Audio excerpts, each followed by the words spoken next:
Bonjour à toutes, bonjour à tous. C'est moi qui vous accompagnerai aujourd'hui tout au long de ce journal. Nous sommes le vendredi 6 avril et voici les titres de ce journal. Tout d'abord, retour sur le 4L Trophy auquel ont participé 2 jeunes Vélysiens en février. Ensuite, petit tour par le Printemps des Seniors. Nous vous présenterons le collectif Food Truck Île-de-France. Et pour finir, nous vous parlerons de foot avec le Real Madrid. L'édition 2017 du 4L Trophy s'est tenue du 16 au 26 février dernier. Sur la ligne de départ, plus de 3000 étudiants. Parmi eux, 2 Vélysiens. Moi je suis amoureux des 4L depuis que je suis enfant, voilà, et donc je voulais que ce soit ma première voiture. Le sort a fait que c'était la deuxième, mais voilà, et je connais le 4L Trophy depuis un peu plus de 10 ans, je le suis et j'avais envie de le faire. J'ai jamais trouvé de coéquipier et puis un jour j'en ai parlé à Alicia et elle a dit oui tout de suite.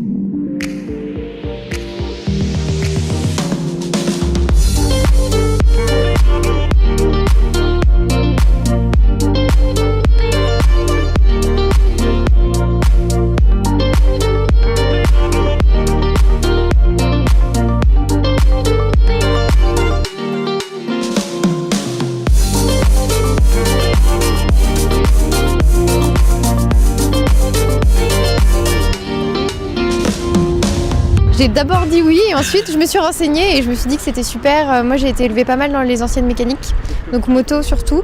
Donc tout de suite la 4L c'était super quoi.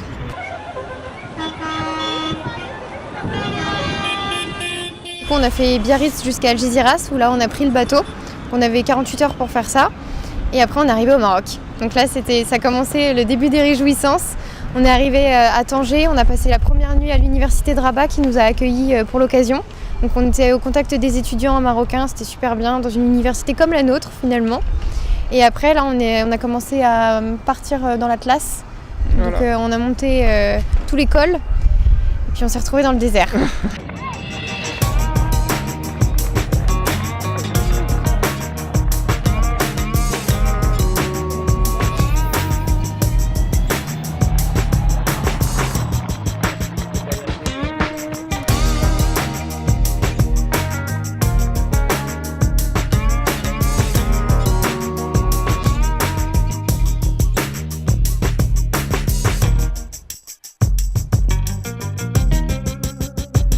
On a passé la première début de journée, on était avec nos doudounes, nos 4 suites, on avait froid. Et au fur et à mesure, on descendait, on enlevait des couches, on a fini en t-shirt dans le désert et on a remis les dons humanitaires en fait, qu'on avait apportés, donc les fournitures scolaires. Et donc après la remise de dons, il y a vraiment tous les trophistes qui participent. Il y avait une autre journée qui était mise en place, c'est la journée ambassadeur. En gros, c'est 40 équipages qui sont sélectionnés sur les 1400 voitures pour passer une journée dans une école avec les enfants et proposer une activité ou une récolte de... En fait, pour être sélectionné, il fallait avoir une activité, une récolte de fonds ou alors faire une planchette de communication ou un projet communication. Et nous, on remplissait 2 critères. Il y a une école qui nous a aidé à faire une récolte de fonds. Donc, il y a 883 € qui ont été récoltés pour la construction de l'école. Et plus, on a fait avec eux une activité, donc Plastic Fou, c'est des petits porte-clés. C'est du plastique qu'on met au four et ça fait des petits porte-clés. Voilà. Et on a fait ça pour les 110 enfants de l'école. Voilà. Oui. Donc, on a passé la journée avec des enfants d'école primaire dans un village au Maroc, dans le sud du Maroc. C'est vraiment chouette ça.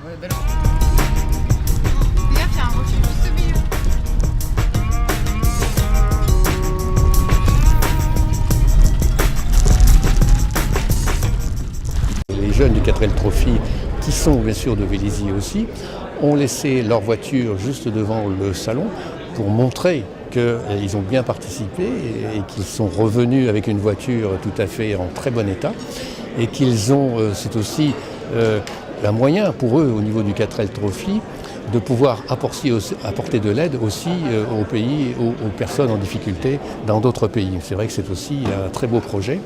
Et nous avons sponsorisé, le Lions Club Vélizy Concorde a bien sûr sponsorisé aussi ces jeunes du 4L Trophy cette année.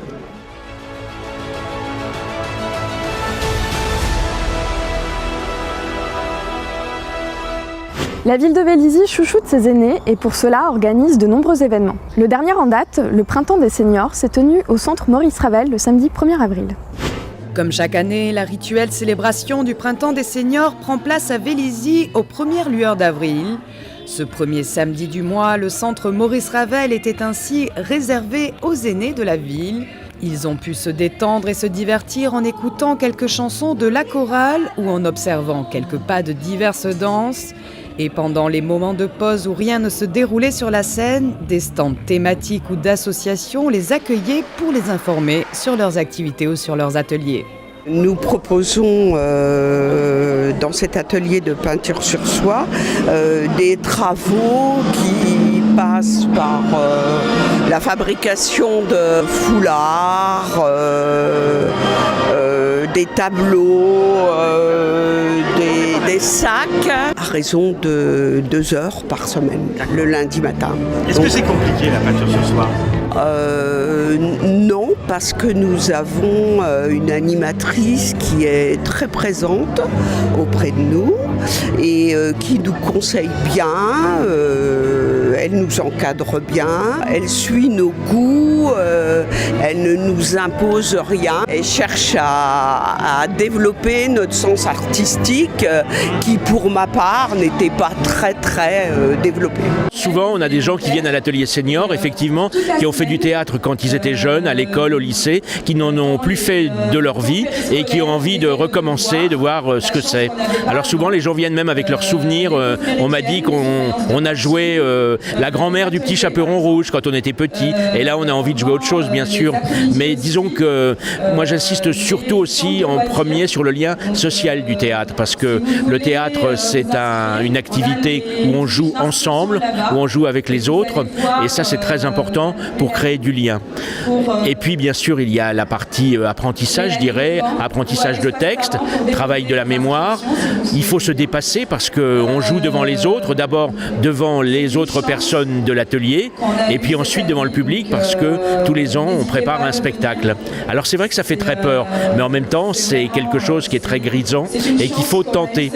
Le Conseil des seniors, c'est un groupe de personnes qui ont été, disons, élus pour distribuer. On distribue le muguet du 1er mai, on participe à la distribution des colis de Noël. Et puis on participe aussi, on propose les voyages pour l'année, les sorties. C'est les seniors qui s'occupent des seniors.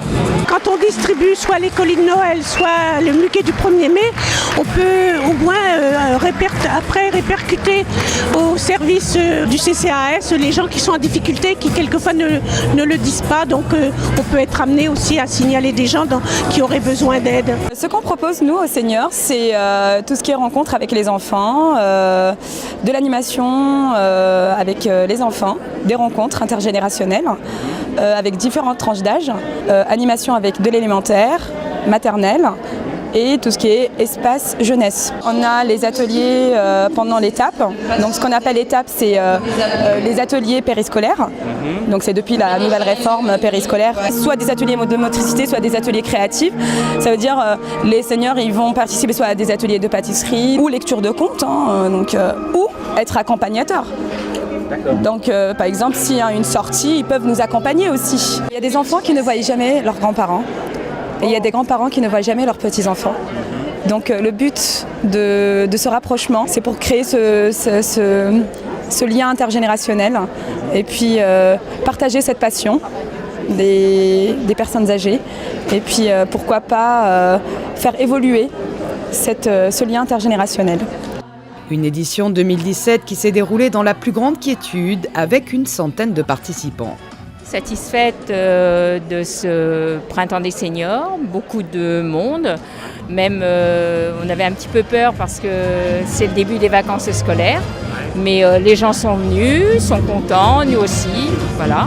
Cette année nous avons un petit peu moins de stands justement du fait des vacances scolaires. On a un stand qu'on regrette beaucoup que personne ne soit venu, c'est pour l'art floral. Parce que vraiment, ils font des choses magnifiques et là, malheureusement, on n'a pas d'exposition de l'art floral.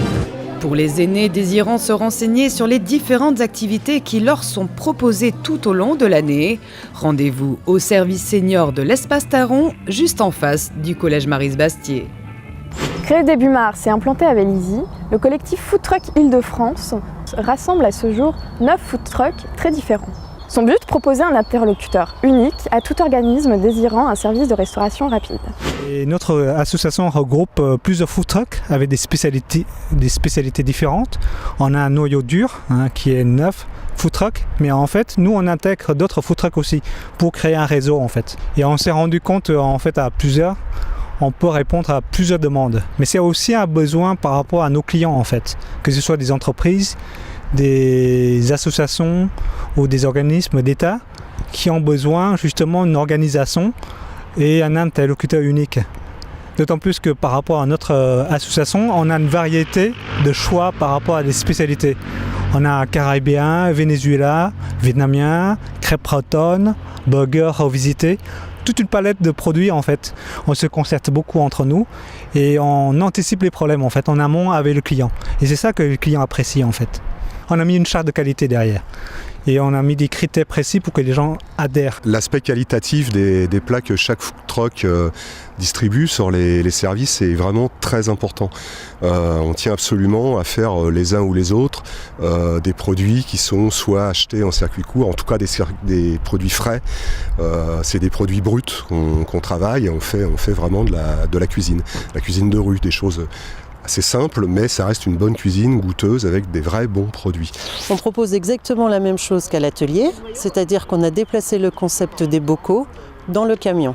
Nos tarifs ne diffèrent pas de ceux de l'atelier. Nous sommes à 12,90 pour les formules entrée plat ou plat dessert, boisson comprise, et à 15,90 pour les formules entrée plat et dessert, la boisson est également comprise. Actuellement, nous avons une cocotte de la mer, nous avons un avarin d'agneau. Là, on va avoir la semaine prochaine un petit mijoté de porc avec une polenta crémeuse. Vous allez m'en dire des nouvelles. L'idée de directrice de Crêpes Even, c'est de faire découvrir les produits bretons. Sur la partie gastronomie, il y a les crêpes et les galettes, ce qui est le plus connu. Mais l'idée aussi, c'est de faire découvrir des artisans bretons. Je cuisine également les algues et je cuisine également des produits à base de blé noir, de la graine de blé noir, comme le taboulé de blé noir aux petits légumes nouveaux. C'est vrai, tous les plats que je prépare, ce sont des plats d'inspiration vietnamienne, puisque je suis d'origine vietnamienne, et je les prépare dans les wok. Cela étant, on a des plats qu'on prépare sans le wok. Donc je propose des plats avec différents ingrédients. Il y a des restaurants wok, mais le food truck wok, comme moi, je crois que je suis le seul. Après, il y a des variances. Cela étant, c'est aussi la cuisine qui est faite maison. C'est des plats quand même authentiques et des plats, voilà. C'est fait avec amour, donc forcément, les clients, ils reviennent. Hein. Le petit déjeuner, c'est sacré et il est hors de question de ne pas en prendre. Et surtout, je suis adepte du café et du bon café depuis toujours. Mais c'est une reconversion totale, hein, donc c'est vraiment les hasards de la vie, mais même quand j'étais dans mon ancien métier, c'est moi qui servais le café à tout le monde. Mon concept est vraiment basé sur l'actif qui est pressé. Il faut que je sois sur son passage, que je sois réactive, rapide, et puis que ce soit qualitatif, parce qu'effectivement, les gens connaissent de plus en plus les produits, sont de plus en plus connaisseurs et exigeants. À moi de pallier à tout ça et avec l'accueil qui va bien. Chez nous, donc, on mange caribéen, Martinique, Guadeloupe, mais aussi océan Indien avec la Réunion. Donc on fait des bokits. Alors le bokit, c'est le sandwich phare de la Guadeloupe, mais on le trouve partout dans la Caraïbe sous différents noms. Alors en fait le bokit, c'est un pain cuit comme un beignet, avec à l'intérieur donc on a une palette infinie de garniture, hein. Voilà, on peut tout faire, hein.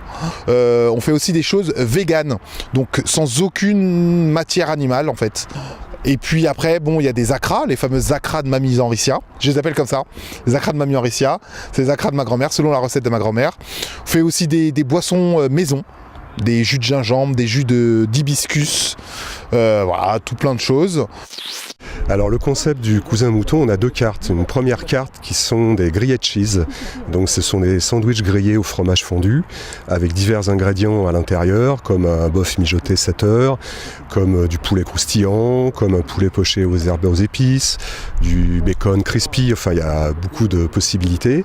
Donc on n'utilise que des produits bruts et on fait de l'achat en circuit court. Quand on a créé le cousin mouton, qui se souhaitait avoir un positionnement plus terroir, francilien notamment, Parce qu'en Ile-de-France, on trouve une multitude de produits, de maraîchers, de volailles, de fromages, enfin vraiment beaucoup de choses. C'est un territoire très riche en fait qui est à redécouvrir. Et il s'avère qu'on a un mouton de race francilienne, pure race francilienne, le mouton francilien. Il y a plusieurs bergeries en Ile-de-France qui sont plutôt situées à une quarantaine de kilomètres de Paris. Et donc on fait de l'agneau façon un peu kefta, avec des herbes fraîches, de la sarriette, de la menthe, des choses comme ça, avec de la mozzarella. On trouve de la mozzarella en Ile-de-France. Et oui, et oui. Cette semaine, 90 footballeurs en herbe ont participé à un stage organisé par le Real Madrid. Enfants, parents et présidents du club de la ville nous confient leur impression.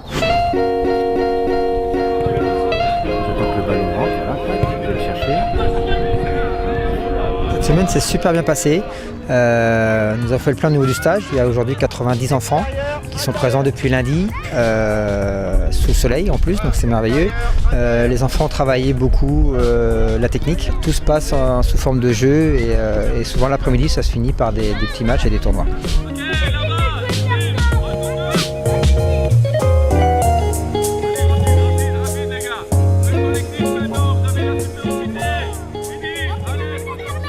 Les enfants au début ont été un peu impressionnés quand même par le discours d'accueil du grand chef, donc c'est vrai que c'était en plus en allemand, donc forcément les enfants étaient un peu impressionnés.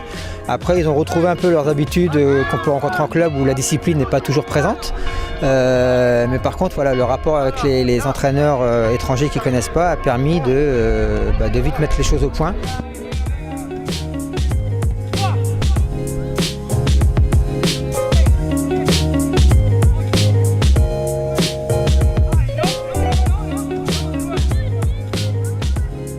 Je suis venu un peu tous les jours et le retour des parents, ils sont ravis. Bon, alors vous en pensez quoi de cette initiative du club de foot de rencontrer des entraîneurs du Real de Madrid?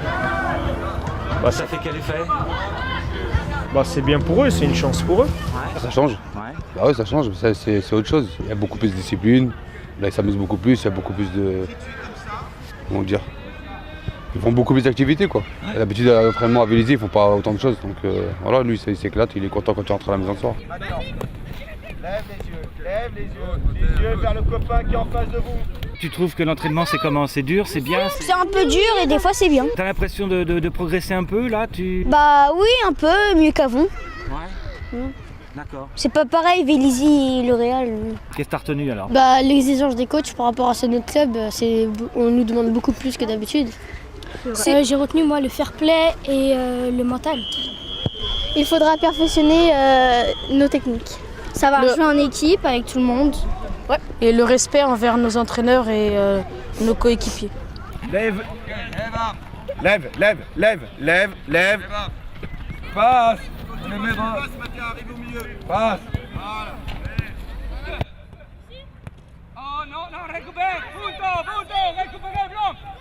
Alors ici de ce stage, ils vont retenir 3 enfants normalement sur les qualités de footballeurs mais aussi sur le comportement qui sera retenu pour une finale nationale parce qu'il y a d'autres stages organisés la deuxième semaine de Pâques, en juillet, en août sur d'autres villes, sur toute la France et donc ils vont organiser une finale nationale où les enfants seront tous réunis et à l'issue de cette finale nationale 3 seront sélectionnés pour aller passer un séjour à Madrid, visiter le stade Bernabéu, assister à l'entraînement des professionnels et faire des entraînements également.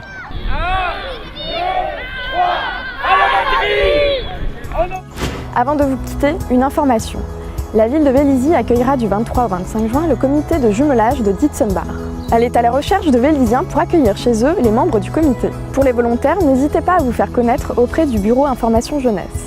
Merci d'avoir suivi ce journal. Prochain rendez-vous sur Vélizy TV mercredi soir pour un gros reportage consacré à Pâques et au chocolat. Au revoir et bonnes vacances à tous. À bientôt sur Vélizy TV.